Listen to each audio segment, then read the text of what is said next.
Voilà, bonsoir à tous. C'est une grande joie pour moi de vous parler pendant quelques minutes des manuscrits de la Mer Morte. Alors je vous propose sans plus tarder de commencer par un exemple. Voici un fragment, un petit fragment de quelques centimètres de côté. Ce fragment préserve quelques versets du chapitre 10 du livre de Josué. Alors pour ceux qui ne connaîtraient pas par cœur leur Bible, le chapitre 10 du livre de Josué raconte comment les habitants de la ville de Gabaon, que vous voyez ici sur la carte, je peux vous montrer, voilà, sont attaqués par une coalition de 5 rois amorites, que vous voyez également sur la carte numérotée. Les Gabaonites appellent à l'aide les Israélites, avec lesquels ils ont conclu une alliance au chapitre précédent. Ni une ni deux, Josué part avec ses troupes soutenir ses alliés Gabaonites. Le verset 9 nous dit qu'il marche toute la nuit pour rejoindre Gabaon. C'est du moins ce que nous dit ce petit fragment sur la deuxième ligne. Kol halayla halar, toute la nuit, il marcha. Le verbe marcher employé ici, le verbe halar, littéralement aller, venir, n'est pas le même que celui de la Bible hébraïque traditionnelle, dont voici une image. Celle-ci utilise un autre verbe, le verbe monter, ala en hébreu. Autrement dit, dans un cas, on nous explique que Josué marcha toute la nuit, dans l'autre qu'il monta toute la nuit. Grâce à ce petit fragment, nous avons pour la première fois accès à un texte hébreu différent du texte traditionnel de la Bible hébraïque. Non seulement il est différent, mais il est aussi plus ancien. En effet, la plus vieille Bible hébraïque complète date des alentours de l'an 1000 de notre ère, alors que ce fragment date du tournant de notre ère. Il nous permet donc de faire un véritable bond dans le temps d'un millénaire en arrière pour nous rapprocher de l'époque de rédaction des textes bibliques. Dans le cas présent, je pense qu'un rédacteur a sciemment remplacé le verbe « marcher » par le verbe « monter ». Dans quel but ? Tout simplement pour souligner le caractère prodigieux de cette marche nocturne. En effet, le camp israélite est situé à Gilgal, juste à côté de Jéricho, dans la vallée du Jourdain, alors que Gabaon est dans la montagne. Il y a plus de 1000 mètres de dénivelé entre les deux. Imaginez-vous marcher de nuit avec un lourd équipement militaire et plus de 1000 mètres de dénivelé à franchir. C'eût été dommage de ne pas le valoriser, et c'est précisément ce qu'un rédacteur ultérieur a voulu faire. Mine de rien, ce petit fragment nous donne d'entrapercevoir l'histoire de la rédaction du livre de Josué. Ce n'est qu'un échantillon, mais je pourrais multiplier les exemples. Il y a en effet des milliers de fragments bibliques comme celui-ci parmi les manuscrits de la Mer Morte. Nombre d'entre eux présentent des variantes par rapport au texte hébreu traditionnel. C'est une véritable révolution pour l'étude de la Bible hébraïque. Alors, je parle de la Bible hébraïque, mais je pourrais aussi parler de son ancienne version grecque. Au IIIe siècle avant notre ère, des Judéens établis à Alexandrie en Égypte entreprennent de traduire en grec la Torah. D'autres livres sont également traduits en grec durant les tout derniers siècles de notre ère, à l'instar du livre de Josué. Cette version grecque a été adoptée par une grande partie des premiers chrétiens et reste aujourd'hui encore le texte traditionnel lu par les chrétiens grecs orthodoxes. Si vous lisez le livre de Josué, et en particulier ce verset, Josué chapitre 10, verset 9, dans cette ancienne version grecque, vous aurez la surprise d'y trouver le verbe « aller », « venir », alors en grec poreomai, mais finalement c'est le même sens que celui de notre fragment de Qumran. Et vous n'y trouverez pas le verbe « monter », celui du texte hébreu traditionnel. Avant la découverte des manuscrits de la Mer Morte, on aurait pu penser que cette différence entre la version grecque et le texte hébreu traditionnel était le fait du traducteur. Mais grâce à ce petit fragment, on a la preuve qu'il n'en est rien, et que le traducteur grec a fidèlement suivi le texte hébreu qu'il avait sous les yeux. Sauf que le texte hébreu qu'il avait sous les yeux était différent de celui que nous connaissions. Les manuscrits de la Mer Morte nous invitent donc à accorder le plus grand intérêt à cette ancienne version grecque, qui semble dans bien des cas préserver un état antérieur du texte biblique.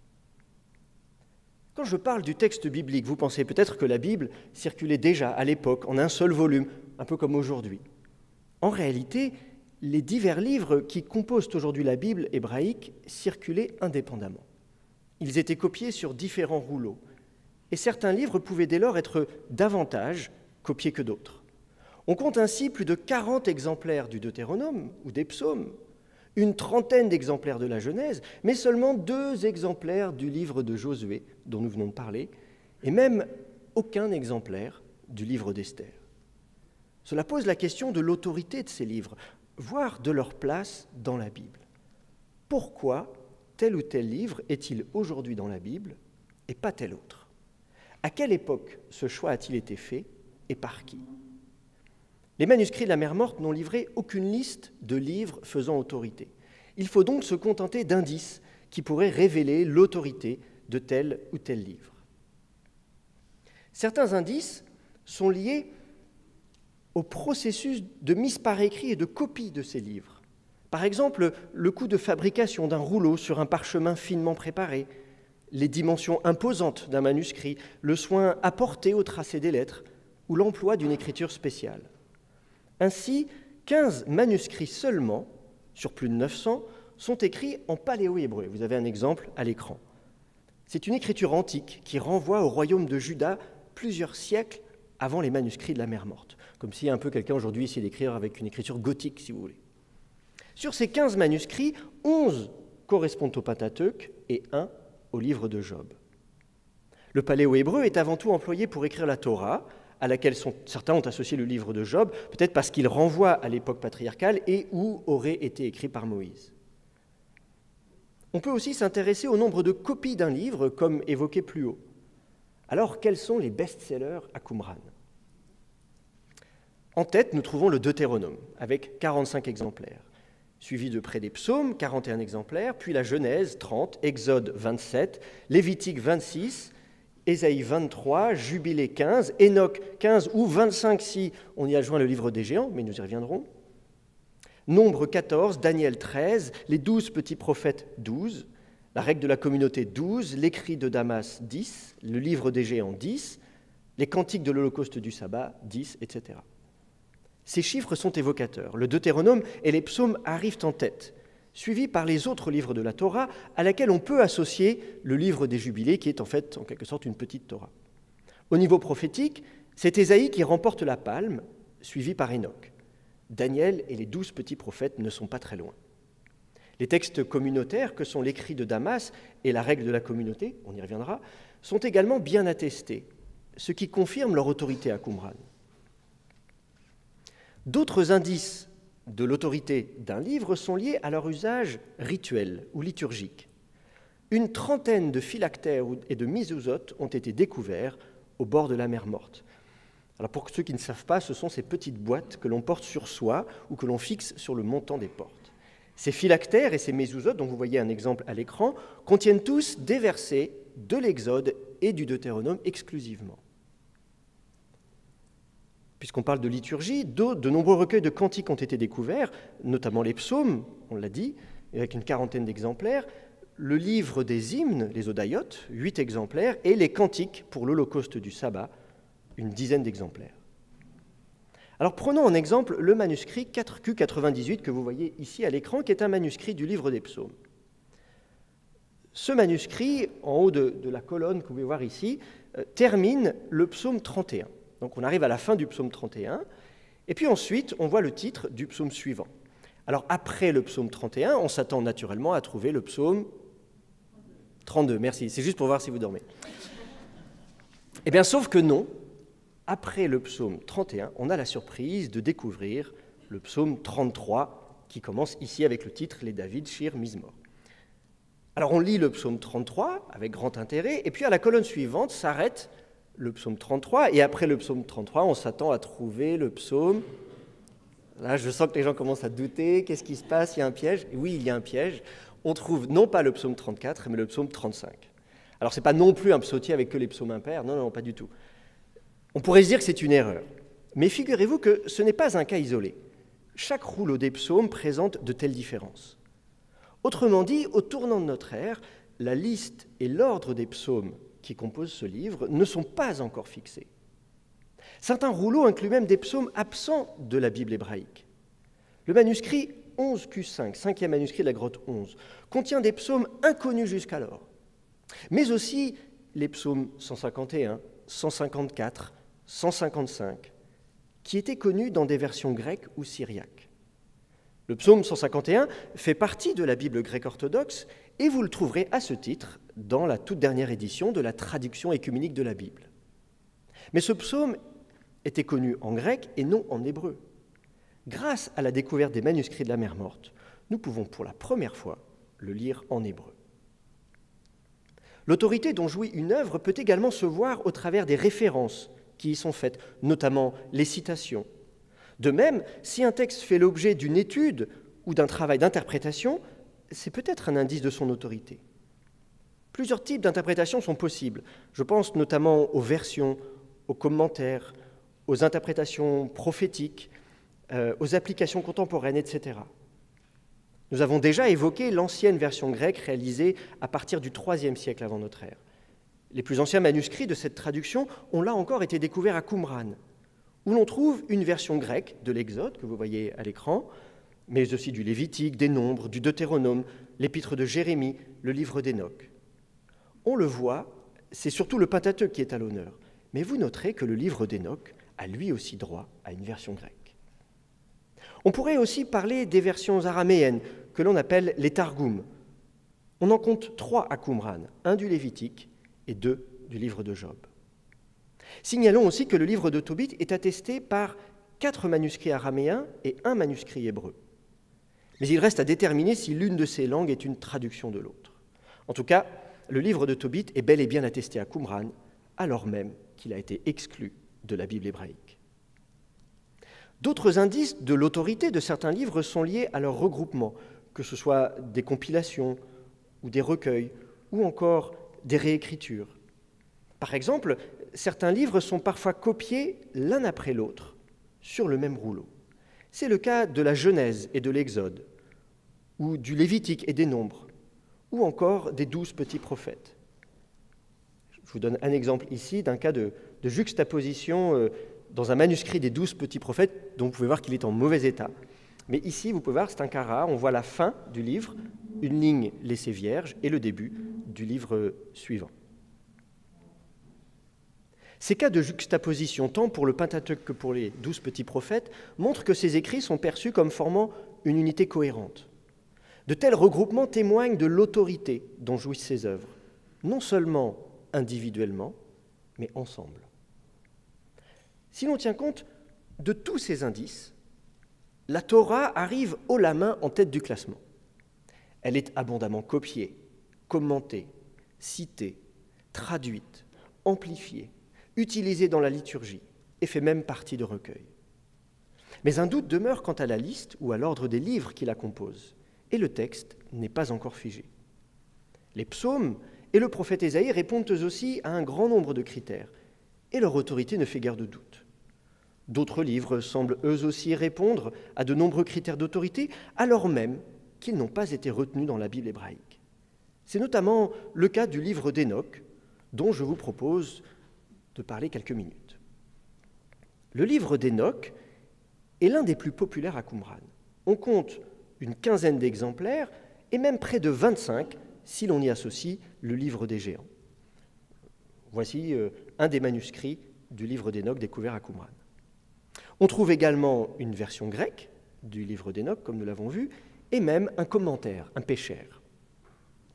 En dehors de Qumran, le livre d'Hénoch est cité dans le Nouveau Testament par l'épître de Jude, au versets 14 et 15.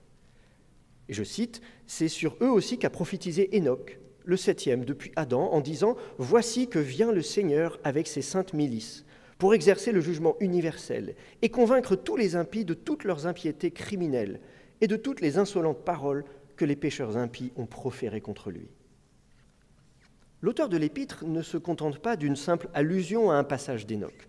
Il le cite verbatim et explicitement. Le verset cité en l'occurrence est le verset 9 du premier chapitre du livre d'Hénoch. Il en nomme l'auteur, Hénoch. Il prend soin de souligner la qualité de cet illustre personnage. C'est le 7e depuis Adam, le 7e patriarche un chiffre qui n'est pas anodin quand on connaît la symbolique du chiffre 7. Enfin, il ne se satisfait pas d'un verbe introductif tel que dire ou écrire. Non, Enoch n'a pas simplement dit ou écrit ces choses, mais il les a prophétisées. Voilà qui achève d'établir l'autorité du texte cité. Le livre d'Enoch n'était pas inconnu avant la découverte des manuscrits de la mer Morte. Ce livre fait partie de la Bible éthiopienne et il a donc été préservé dans son intégralité en éthiopien ancien. Voici un exemple à l'écran d'un manuscrit éthiopien du XVIIIe siècle de notre ère, le début du livre d'Enoch. On connaissait aussi des versions grecques fragmentaires, des citations, mais l'original hébreu ou araméen était perdu. D'ailleurs, on ne savait même pas si cet original était hébreu ou araméen. Les discussions allaient bon train au début du XXe siècle, mais la découverte des manuscrits de la mer Morte au milieu du XXe siècle a permis de répondre à cette question. Le livre d'Enoch a été rédigé en araméen. L'araméen n'est pas la langue des royaumes d'Israël et de Juda. Et l'on peut donc se demander pourquoi certaines œuvres découvertes à Qumran, telles que le livre d'Enoch ou l'apocryphe de la Genèse, ont été rédigées en araméen. Au milieu du premier millénaire avant notre ère, les Perses prennent le pouvoir en Mésopotamie et étendent leur empire depuis l'Afrique jusqu'à l'Asie. Ils choisissent l'araméen comme langue administrative de leur empire. Ainsi, au 5e et 4e siècle avant Jésus-Christ, l'araméen est parlé depuis le sud de l'Égypte jusqu'à la vallée de l'Indus. Les Judéens exilés à Babylone ou établis un peu partout dans l'empire adoptent progressivement l'araméen. Mais ils n'adoptent pas que la langue. Le contact avec le monde levantin, mésopotamien et iranien se ressent également sur le plan culturel, littéraire, religieux. La littérature énochéenne en est un bel exemple. La première section du livre d'Enoch s'intéresse notamment à la chute des anges. On y trouve la liste des 20 chefs des anges descendus sur terre s'unir à des humaines. Or, les noms de ces anges renvoient à plusieurs divinités du Proche-Orient ancien, le dieu Shamash, le dieu Hadad, le dieu Shem, etc. Les manuscrits de Qumran nous révèlent également les noms des géants qui naissent de leur union avec les femmes. Certains de ces noms sont tout droit issus de la littérature mésopotamienne. C'est notamment le cas de Gilgamesh, qui est en réalité le nom d'un roi légendaire d'Uruk, une région de Sumer, qui est héros d'une épopée qui porte son nom, l'épopée de Gilgamesh. Le livre des géants sera plus tard adapté par Mani et deviendra ainsi l'un des écrits fondateurs du manichéisme. Avant la découverte de Qumran, on connaissait des fragments du livre des géants manichéens dans diverses versions, en moyen persan, en sogdien, en parthe, en ouïghour, etc. Mais l'original était perdu. Les manuscrits de la mer Morte ont livré pas moins de 10 exemplaires du livre des géants dans sa langue d'origine, l'araméen. L'étude des manuscrits de la mer Morte offre donc de nouvelles perspectives, non seulement sur le judaïsme et sur le christianisme, mais également sur le manichéisme. On pourrait de même s'intéresser à d'autres courants religieux tels l'hermétisme, le zoroastrisme, le mandéisme ou même l'islam, puisque l'on trouve jusque dans le Coran des parallèles avec certains manuscrits de Qumran. Mais alors, qui a bien pu écrire ces mystérieux rouleaux ? Le site de Qumran était connu des archéologues bien avant la découverte des manuscrits de la mer Morte. Vous le voyez ici sur la carte, il est situé sur la rive nord-ouest de la mer Morte. Au XIXe siècle, on pense que le nom arabe Qumran, qui peut se prononcer aussi Gomran, pourrait dériver de Gomorre, et qu'on aurait là les vestiges de cette ville dont la Bible nous relate la destruction. J'affiche à l'écran une carte du XIXe siècle, et si vous regardez de près, vous voyez que le site de Qumran est orthographié avec un G, Qumran.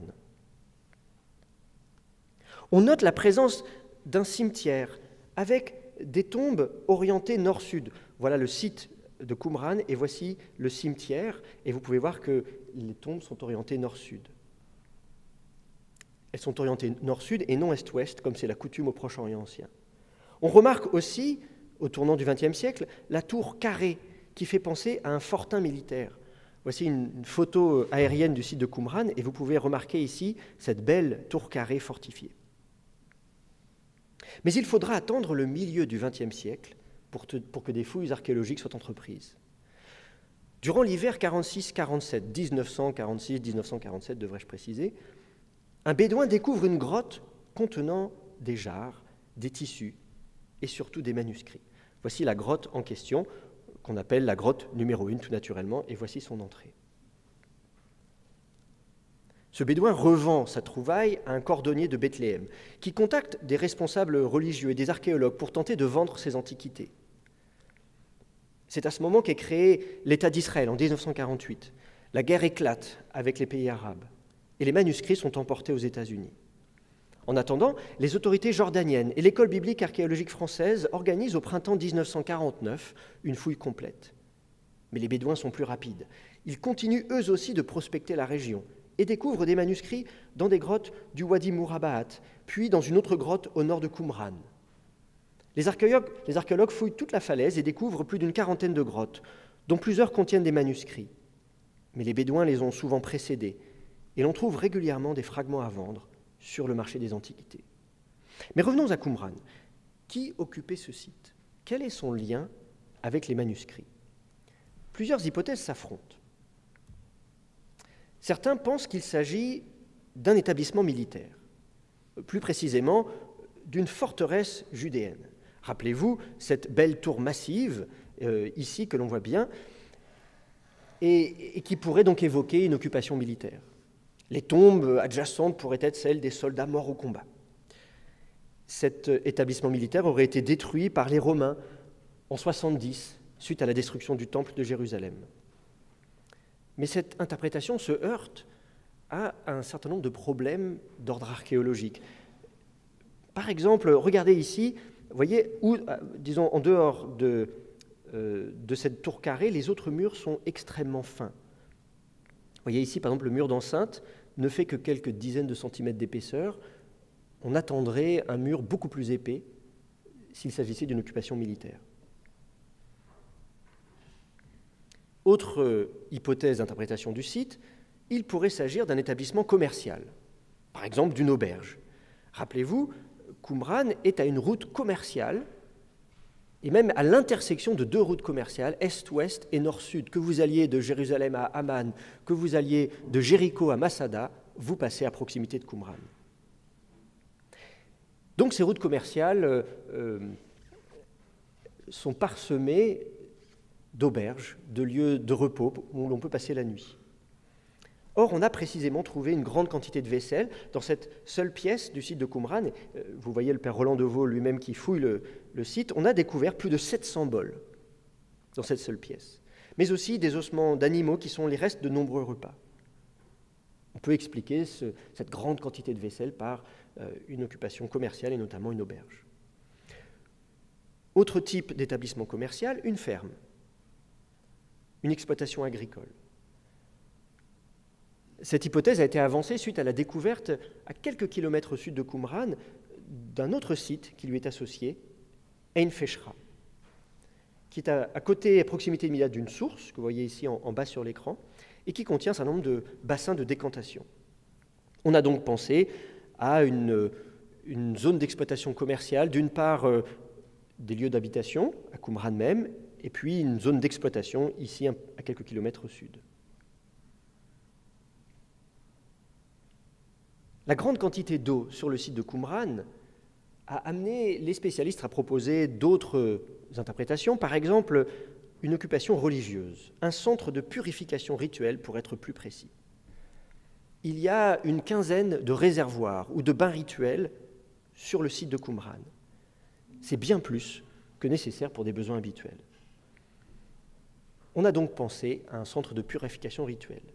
D'ailleurs, un des manuscrits découverts à Qumran, le rouleau du temple, découvert dans la grotte 11, parle de ces purifications rituelles.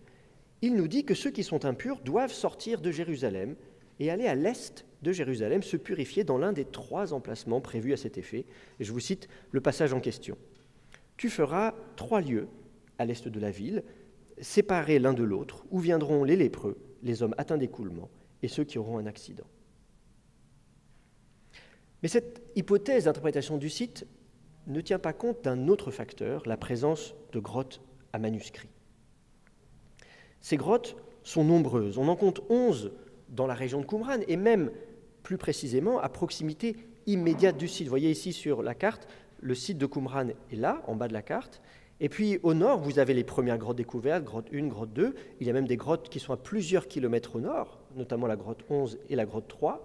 Mais il y a aussi tout un tas de grottes, 4, 5, 6, 7, 8, 9, 10, qui sont à proximité immédiate de Qumran, dans le sol de la terrasse marneuse. C'est pratiquement comme si vous aviez une cave en dessous de chez vous avec des manuscrits. Il est donc difficile de dissocier la présence de manuscrits du site lui-même. Je vous montre également une photo de l'intérieur de la grotte 4, la plus grande grotte, et vous pouvez voir que c'est une grotte artificielle qui a été aménagée, les parois sont lisses, rien à voir avec la grotte 1 dont je vous ai montré une photographie tout à l'heure, qui est une anfractuosité dans la roche, qui est dans la falaise, c'est une grotte naturelle. Ici, c'est une grotte artificielle. Elle a été aménagée, semble-t-il, pour stocker des manuscrits. On a donc pensé que le site pouvait être une fabrique de manuscrits. Ein Feshra, dont j'ai parlé tout à l'heure, le site à quelques kilomètres au sud, servirait à la fabrication des parchemins à partir de la peau animale, tandis que sur le site lui-même de Qumran, on copierait des manuscrits. Le lien entre les manuscrits et le site est davantage corroboré par la découverte sur le site lui-même d'une inscription sur un vase dont la taille et le style ne correspondent pas du tout aux inscriptions sur vase. En principe, une inscription sur vase est écrite avec des grandes lettres, un petit peu carrées, si vous voulez, alors que là, on a une inscription très fine qui a été réalisée par un scribe professionnel qui est manifestement habitué à copier des manuscrits.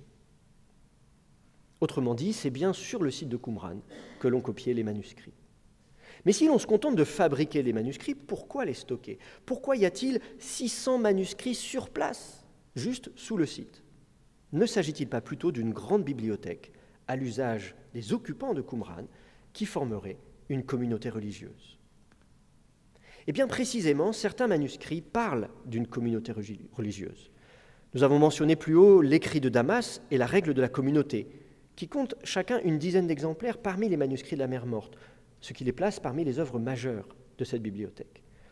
L'écrit de Damas, dont vous voyez ici un exemplaire, dépeint une ère d'impiété où le temple de Jérusalem est souillé et qui s'achèvera par le jugement divin et la venue du Messie. En attendant cette venue, les Judéens restés fidèles à Dieu, le reste fidèles, eh bien, ils se sont séparés des impies. Ils vivent selon des règles qui sont énoncées dans l'écrit de Damas. Il y est question d'observance du sabbat, de conditions d'annulation d'un serment, etc. La règle de la communauté s'inscrit dans le même cadre, mais elle s'adresse plus spécifiquement à un groupe d'hommes célibataires vivant en communauté de biens. Dans les deux cas, on reconnaît nombre de traits propres à un groupe de Judéens appelés Esséniens, décrits dès l'Antiquité par des auteurs contemporains, tels que Philon d'Alexandrie, Pline l'Ancien ou Flavius Joseph. Selon Flavius Joseph, la société judéenne est divisée en 3 grands courants religieux, les pharisiens, les sadducéens et les esséniens. Vous connaissez certainement les 2 premiers qui sont mentionnés à plusieurs reprises dans la Bible, dans le Nouveau Testament, mais vous ne connaissez peut-être pas les esséniens. Certains esséniens, nous dit-il, prônent le célibat, mais ce n'est pas le cas de tous, ce qui pourrait expliquer la différence entre l'écrit de Damas et la règle de la communauté. Flavius Joseph évoque également des maisons communes, où les Esséniens itinérants peuvent se retrouver pour partager leurs repas en communauté. Pline l'Ancien situe pour sa part les Esséniens sur la rive occidentale de la Mer Morte. Il précise même que la ville d'En-Gedi est située au-dessous de la communauté essénienne. En-Gedi est situé ici sur la carte, Qumran est ici plus au nord. Ferait-il allusion au site de Qumran? En tout cas, tous ces indices pointent vers une occupation essénienne du site de Qumran. À vrai dire, je me demande si l'occupation essénienne ne s'étendait pas sur une bonne partie des rives de la Mer Morte. En effet, les falaises sont truffées de grottes, et nombre d'entre elles ont livré des vestiges archéologiques. Plusieurs centaines d'entre elles ont été fouillées lors d'une grande campagne effectuée par des militaires israéliens. Le site de Qumran pouvait ponctuellement accueillir un grand nombre de personnes, avec ses 708 bols, ses 210 coupelles, ses 75 gobelets, etc. Ce qui est sûr, c'est que le site de Qumran n'est pas aussi isolé qu'on l'a dit. Il est au contraire bien en vue, au carrefour de grands axes commerciaux. Et je vois mal comment ceux qui fréquentaient la région pouvaient ne pas le connaître. On s'est parfois demandé si Jésus avait fréquenté Qumran, puisqu'il a vécu à la même époque. Sans aller jusque-là, je pense que Jésus connaissait Qumran. Il connaissait également plusieurs écrits découverts à Qumran et dont on retrouve des parallèles frappants dans les évangiles. J'ai parlé de l'épître de Jude tout à l'heure et je viens de parler des évangiles. Je pourrais aussi parler des épîtres de Pierre, de Paul, de l'épître aux Hébreux et des nombreux parallèles que l'on y trouve avec les manuscrits de la Mer Morte. Cela ne veut pas dire que tous les auteurs du Nouveau Testament ont vécu à Qumran, bien sûr. D'ailleurs, de nouvelles découvertes archéologiques nous invitent à réfléchir sur les liens que pouvaient entretenir les habitants de Qumran avec ceux de Jérusalem et d'autres régions de la Judée. Par exemple, un bol inscrit avec une écriture cryptique que l'on ne croyait attester qu'à Qumran a tout récemment été découvert à Jérusalem et non pas à Qumran. Autre exemple, une jarre à manuscrit de Qumran proviendrait en réalité de Beersheba, dans le Negev, si l'on en croit les analyses chimiques qui viennent d'être effectuées et qui seront publiées sous peu. Troisième exemple, je m'arrêterai là, des fragments inédits, sur lesquels je travaille actuellement avec des collègues norvégiens, présentent une écriture différente de celle attestée à Qumran, cependant que les analyses chimiques suggèrent elles aussi qu'ils pourraient provenir d'un autre site, jusqu'alors inconnu. Ces découvertes récentes nous montrent qu'il reste encore bien des questions à explorer sur l'origine des manuscrits de la Mer Morte, leur lien avec la naissance de la Bible, l'archéologie à Qumran, l'histoire de la Judée antique et l'histoire des religions. Je vous remercie de votre attention.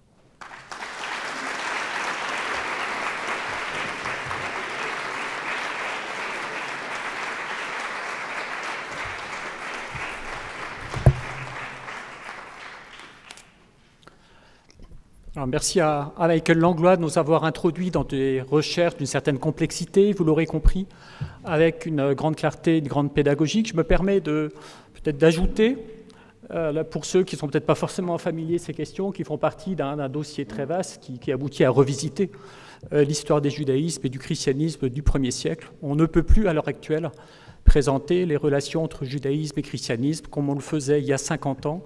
Et les travaux que vient d'exposer Michael Langlois font partie de ce renouvellement en cours, dont on espère qu'il apportera, peut-être permettra de réécrire entièrement les débuts du christianisme dans les prochaines années. Alors ça, c'est de la musique d'avenir. Ce qui nous concerne maintenant, c'est l'apéritif qui vous attend à la sortie de la salle, qui vous permettra peut-être de vous remettre de cette séance de rentrée qui a peut-être été un peu plus longue que ce qu'on aurait espéré. Voilà, restez un moment, vous êtes le bienvenu. Cette séance de rentrée a aussi pour but de vous permettre de discuter les uns avec les autres, de faire connaissance, d'échanger. Donc merci à vous pour votre présence et bon apéritif.